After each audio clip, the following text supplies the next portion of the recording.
What's up YouTube, Dave from Zephyr Wargames, bringing you an updated Dark Magician deck profile. I couldn't help myself, I had to put my guys Dark Magicians in here for this profile. It's just actually such a nice card in general, but the deck itself is massively lovely. You know, it's my favourite deck. Fully enjoyed doing this, and this actually did really well at a regional as well, got into the top cut. So it'll be interesting to see kind of how it develops from here on. Anyway, let's go through this deck and we'll show you exactly what we play, why we play it, and kind of go from there. So, without question, you play triple Dark Magician. This card is obviously the centerpiece. This is the heart of the deck. You play 3 of this guy because he's that important in the deck. He triggers everything. He is searched by pretty much everything. A little bit more so now that we have Apprentice. And you kind of go from there. We play triple Magician's Rod. Really nice card. Obviously, this is just as important. You play it at 3 because it is your searcher. It searches you pretty much all your spells and traps with Dark Magician in it, and most importantly, your Dark Magical Circle. We play triple Ash Blossom and Joyous Springs because it is one of the most powerful hand traps at this moment in time.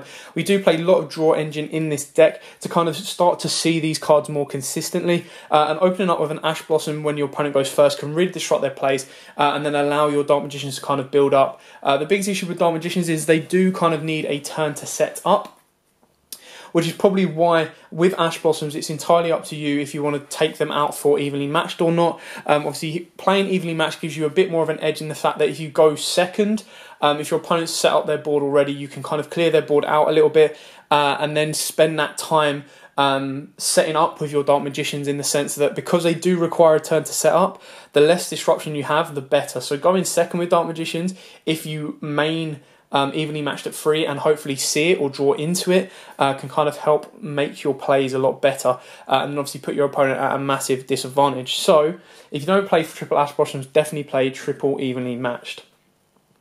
Double Apprentice Illusion Magician. Now, the reason this has been cut down to 2 is because we're playing in this build more reserved. So by more reserved, what I mean is we're not doing what you would do with the Wind Witch engine. With the Wind Witch engine, you'd go Indestructible Crystalling, you'd sit on that, and then you'd do your Apprentice plays and kind of extend more in your next turn. Within this one, we're using Apprentice as more of a hand trap rather than as a special summon to board, search out Dark Magician, off you go. So we're using it as more of, we're going to normal summon our Rod, we're going to protect our Rod for a turn, giving it a 2k boost, and then we're going to set up and hope that our draw engines and kind of extend our plays further out from there. 2 Raiden, the multi-dimensional Kaiju. Now, this acts as 2 kind of components for our draw engine. It works as one of the sacrifices for Sacred Sword of 7 stars, as well as Allure of Darkness, so he can help out massively in that sense. Also being a level 7, he can help combine with the Dark Magician's XYZs to extend their plays and push further from there, not to mention being able to main a Kaiju in the meta of stuff like Bill's Diabolical Dragon from the Pendulum Magicians. Obviously, you've got your Sleeper during Spirals, you've got ABC Buster. The Kaiju can be very important, and to open it up first turn kind of extends from there. You can then, if you want to, change your side deck and go into the Wind Witch engine or go into a more draw engine. You can play Reapers in this deck as well. There's so much variety in the deck. It depends on how you want to play it, and in my personal opinion, this is probably more Yugi style than previous ones, because Yugi style is pretty much, we'll sit, we'll hold back, we're going to rely on our spells and traps to slow our opponent down, then we're going to go in for the kill. And this is pretty much what that deck does. It kind of negates, holds off, clears your opponent's boards, and then goes in for the kill. We play a lot of one-offs. We play the 1 Spellbook Magician of Prophecy. This, of course, helps you get your search engine going. Yes, it does use up your normal summon, but because we are going more defensively, this could end up helping getting you into your hand traps, your Kaijus, or your back row, just kind of to slow your opponent down that little bit more. And it's a must in this deck because it's a spellcaster as well, so it helps extend your plays.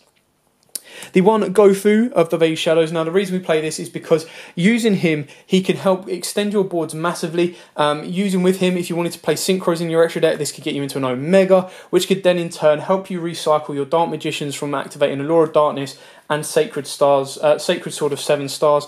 It can help recycle them back into there with a Rod as well. So Rod gets you your search, you then sync up with a Gofu. Gofu goes into Omega.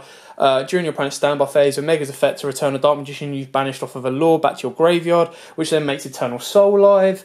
And then you use Omega's effect to banish that, deal with an opponent's card, and then it all comes back to the field. So that can help massively circle around your Dark Magicians as well as. And then obviously the tokens and stuff like that can take you into the Decode Talker, which when we get to the extra deck, I'll show you what I play with that. I play the 1 Magician of Dark Illusion. Now, you can play this at 2. The reason I'm playing it at 1 is because I also play an Astrogast Sorcerer.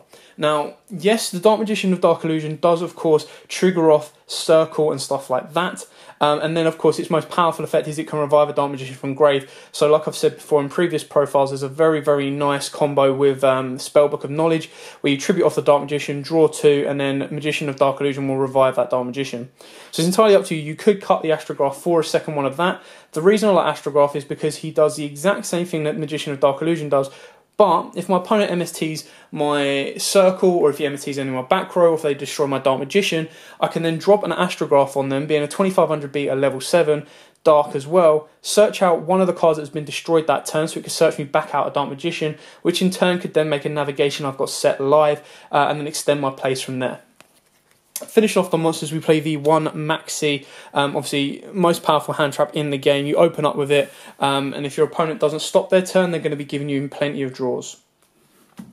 Now onto the spells, very heavy spell lineup as you would expect from a Yugi deck. Triple Dark Magical Circle, all straightforward on this. You get to stack the top of your deck, you get to excavate one of them that's either a Dark Magician monster or a spell and trap that lists Dark Magician in its name.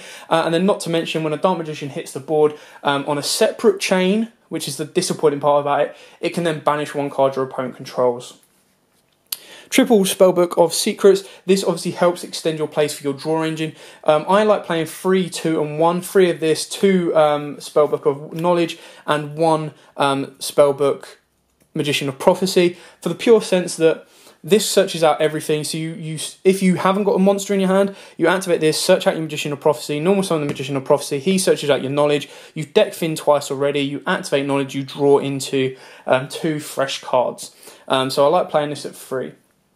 Triple Allure of Darkness, because of the sense that we do play the trap card Escape from Dark Dimension, banishing isn't the end of the world. I don't like doing it in Dark Magicians, but if you do want to play the Omega Pit as well, the Omega can obviously recycle those Dark Magicians for you on top of that, so he can be very, very helpful.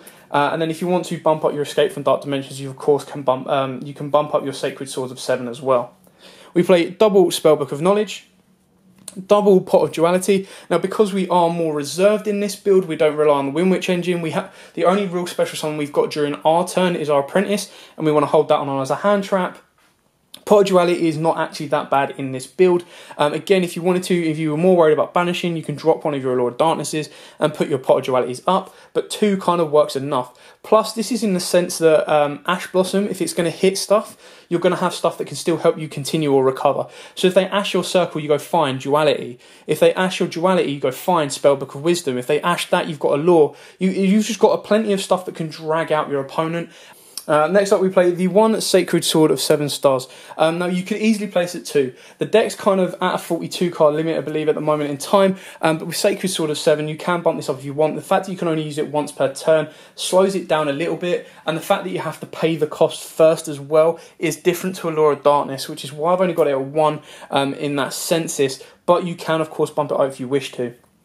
The 1 Dark Magic Inheritance, this is live straight away if you activate the Spellbook engine, you use Secrets to search, then you're going to put Wisdom in grave as well to draw, and then you can use this to get your Circle if you haven't drawn into it, and it kind of helps extend your plays or search out your navigations, pretty much searches out whatever you need. Obviously you can set it and use it during your opponent's turn to set off Magician of Dark Illusions effect during their turn as well.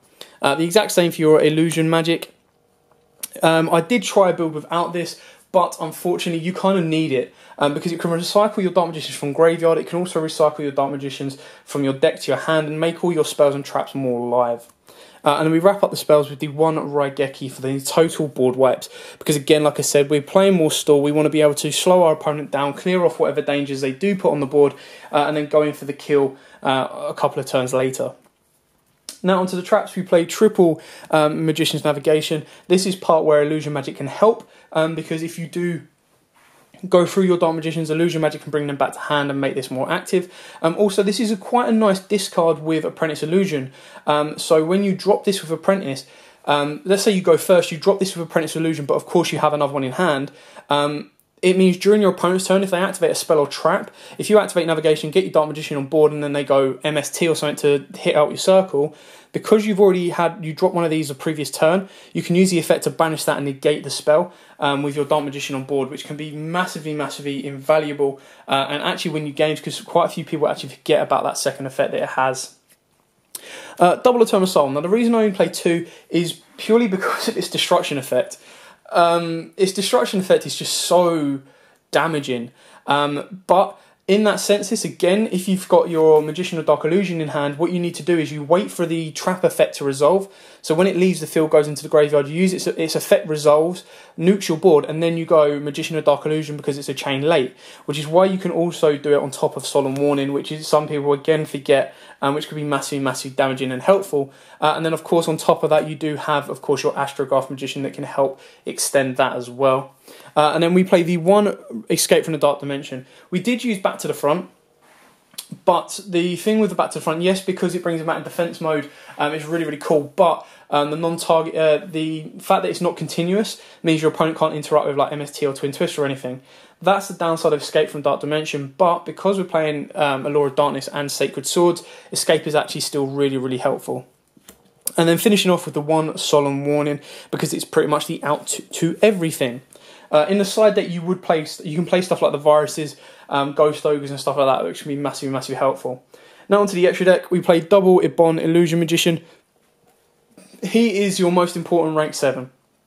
No questions asked. He is incredibly powerful. He special summons a Dark Magician from deck. And then when a normal Dark Magician monster declares an attack, you can use his effect to banish 1 card your opponent controls. So if you're worried about the back row, you can use his effect to deal with that. Or you use his effect to deal with a high-powered monster that can be targeted, and then you go through with your Dark Magician for a 2500 and then him himself for another 2500. The 1 Ibon High Magician, again, the amount of people that say you'll never summon this guy, you very rarely do. But he can be massively, massively helpful. I've never summoned him myself, but it's just nice to have there. Now, if you do play the Reaper option, he's one of the cards that you would probably drop. Number 11, Big Eye. This can be massively important because you can steal your opponents like Proxy Dragon and stuff like that, and extend your plays that way. Red Eye's Flare, because it can win you games and just burn your opponent out. The 1 Gaia Dragon, the Thunder Charger. Again, because you play your Apprentice Illusion, you can go into your rank 6s, and then you can rank up on top to go into that guy as well. Hero Planet of the Prophecy. This card's really, really cool because you're going to be putting your spellbook cards into the graveyard with your draw engine and all of that stuff like that. He can be massively, massively helpful to deal with back row, plus he's another 2800 beta for you to use. Other one we use is number 42, Galaxy Tomahawk. Again, this one special summons as many tokens as possible, but you have to destroy them during the end phase, which is absolutely fine because he's a 3k defender. You just go, excellent, I've got 5 monsters on board that can then be used to make me link monsters. So you just go dush, dush, dush, dush, dush, make your link monsters, and then you can extend your plays further either the next turn or during that turn with your Dark Magician, spells and traps. For our rank 6s, we play the number 39 Utopia Beyond and the Naruto the Moral Leader. Now, obviously, Naruto can help you rank up into your Ibon Illusion if you only have your Apprentice Illusions in hand. And then, of course, Utopia Beyond can be very, very damaging just to be able to go everything to 0, crashing for 3k. Now, again, in the Reaper build, these are ones you'd probably cut down because you don't rely on these as much. The 1 Phantom Knight of Breaksword, because sometimes you will end up with 2 rods on board, so what better off to use than this guy here. Now onto our link monsters, we play the 1 Decode Talker, and I like to play the 1 Gaia Saber the Lightning Shadow. Because Dark Magician is normal, he can't be used to go into Decode, but he can be used to go into Gaia Saber the Lightning Shadow, which is massively important and actually doesn't give your opponent a link marker. So if you go into like Link Spider, for example, which you use to loop around your Dark Magicians with Eternal Soul, Link Spider can then go into Gaia Saber, and then you've unlocked 2 more spaces there, and you can kind of extend your plays that way. And then, of course, Proxy Dragon to go with your, not only protect your monsters, but, of course, can go in with your token monsters off your Gofu and, of course, off your number 42 to help extend your plays that way and push it out left and right. Now, again, obviously, what you can do is you can go Gofu into a Link Spider, use a token to go into Link Spider, then use another token, and of course Gofu to go into Proxy Dragon, and then you've got 2 spaces there. Then you can make out another one, you can get rid of this guy, and it just helps extend your board a little bit further. But that is it for the Dark Magician deck. Now, I know it's a little bit of a longer profile than usual, but I've tried to kind of explain everything we do play, why we play it, and kind of give you a bit more information on the deck rather than just dumping the deck list at you. So I hope this kind of gives you an idea of where to kind of take your Dark Magician deck. Like pretty much most people could get a Dark Magician deck now because of the Legendary Dragon decks.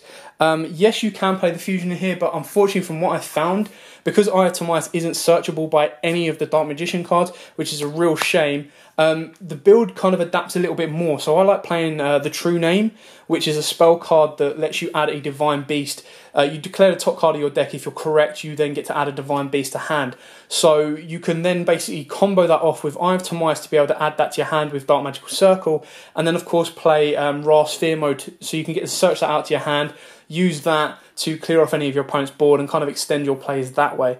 So it does give you more options. If you are interested in that build and you would like to see that build, then let me know in the comments below, and of course I'll put that together for you guys to show you. Anyway, that's it for the Dark Magician deck. That's it for the update. Thanks for watching. Don't forget to like, comment, subscribe, share. And like I've said before in all of our previous videos, or all the previous videos that I've been doing, we do have this amazing con-exclusive Yugi and Kaiba. There you go, there's a con-exclusive logo there. Signed by Dan Yugi Green and of course Eric Kaiba Stewart. So we have got this signed, and once we hit our 10,000 subscriber landmark, and of course our 1,000 like and followers landmark on our Facebook page, we will be doing it as a giveaway. So keep your eyes out on all our social media and our YouTube for updates on that continuously. But until then, guys, thanks for watching. Give the videos a big thumbs up if you enjoyed it. If you do have any options or comments about the deck, then please let us know. I do try to adapt it as best we can, and I'll always be working with Dark Magicians. It will be my #1 deck from now until the end of me playing Yu-Gi-Oh! Anyway, I'll even pass it on to my kids. That's how much I love Dark Magician. Anyway, thanks for watching. Don't forget to like, comment, subscribe, share, stay up to date with everything we're doing, because you do not want to miss out on that mat. That mat is amazing. And until next time, guys, as always, happy dueling. If you like that video, why not check out our other videos available? We've got more deck profiles, pack openings, and of course duels. And don't forget to click on the most important button of all, that subscribe button, right in the bottom left hand corner.